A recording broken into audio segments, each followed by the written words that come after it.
Hey everybody, Dave and Hi everyone. Nat here. Wanted to take a few minutes to tell you about a course we've got running, a 5-week course starting the 22nd of May. Yep. And we are going to be discussing spiritual considerations in mental health. So Yes, we if are. you are a Christian or non-Christian or just a person in general who doesn't believe others should have mental health issues or can have them, you can stop watching now, because this is an area we take seriously with as much honor and consideration as possible, because we've learnt health in general, physical or mental health, happens on a scale, happens on a continuum, Yeah. and will be somewhere between optimal and ill. And we want to talk about some of the spiritual considerations that can affect our mental health. Yeah. Yeah. Yeah, I think we may find ourselves on that continuum at different stages and at different ages in our life. Yeah. And we can have things that can trigger, that can be a catalyst to some depression, some anxiety, some stress, lots of different things, just like we can have injuries and break a limb, and we just would like to see people have the same conversations and the same openness about physical injury or physical illness as we can, which is possible, which is about these kind of conversations around mental health. There's an amount of it that's normal. Yeah. Like, we have stress, we have worries and concerns in our life. We have pressure. Yeah. And it's not a sign of weakness to I think it's a struggle. sign of strength when you can talk about it and you can admit it and you begin to work on that. So we want to create a space and environment to do that. We've been running our Telios Academy all year, so these are modules within that. You don't have to have done any before that in order to join. These are 5 particular courses, classes, all going to be around spiritual considerations in mental health, beginning with approaching mental health with God. Yep. Where is God in this picture? Where is God in this picture? Where do we find that in Scripture? Where have we where have we said God is not welcome in this picture? Where have we said people with mental health issues or even talking about it are not welcome? Because unfortunately, religious shame is a major contributor to mental health issues. Unfortunately, religious shame is alive and well. Yes. And anxiety doesn't mean that I don't trust God. Yeah.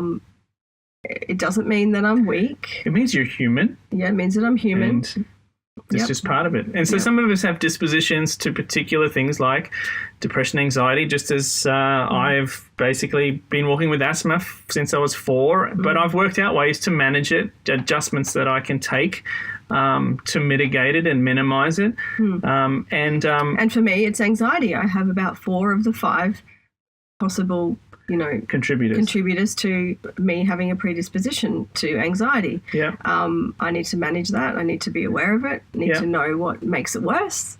And then also have strategies to build resilience. Because whether it's all forms of anxiety, it can be about getting up and speaking, about being in front of a camera, being filmed.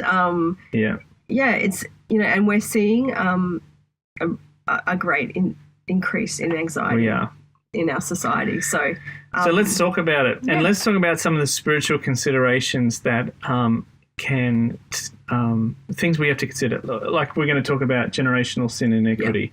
We're going to talk about demonic attachment, because we don't believe in a spirit of depression or anxiety, but we do believe that there's a spirit realm that can play havoc and cause anxiety, and attached to trauma and attached to humanity and attached to wonderful parts of your heart that are really trying to do their best. We're going to talk about covenants with death.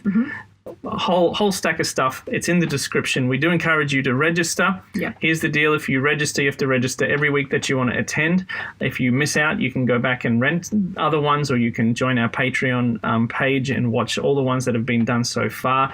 How much is it? It's a contribution. So if you can't afford it or anything or don't want to pay, just attend, put 0 in the box. We have a recommendation of $30, but that is just a recommendation. We put publicly how much we need every week to survive, keep food on the table, keep the ministry going. And so that is always there for everybody to see every week to see if we've reached that goal. We believe in the commonwealth of believers. So if those who can be generous are able to give, they do. It allows others who are not in a season or a time where they're able to give either. So we don't want it to be an issue or a blockage. We want to get some of this news information out to you. It'll be a safe environment. They're 90-minute lessons. They're breakout groups as well. And there's Q&A. There'll be teaching. It'll happen at 7 p.m. Every Wednesday night from the 22nd onwards to the end of June. And we really look forward to having you there. If you can't join us live, you get the recording.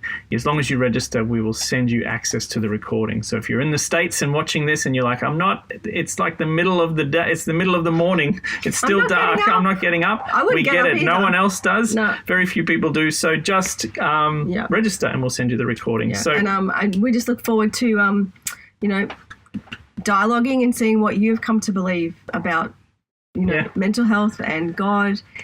Can they coexist?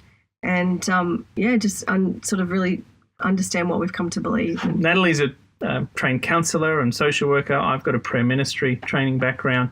So we're going to draw the best from both of our worlds and look forward to hanging out together. Yeah. Shalom. See you then. Bye.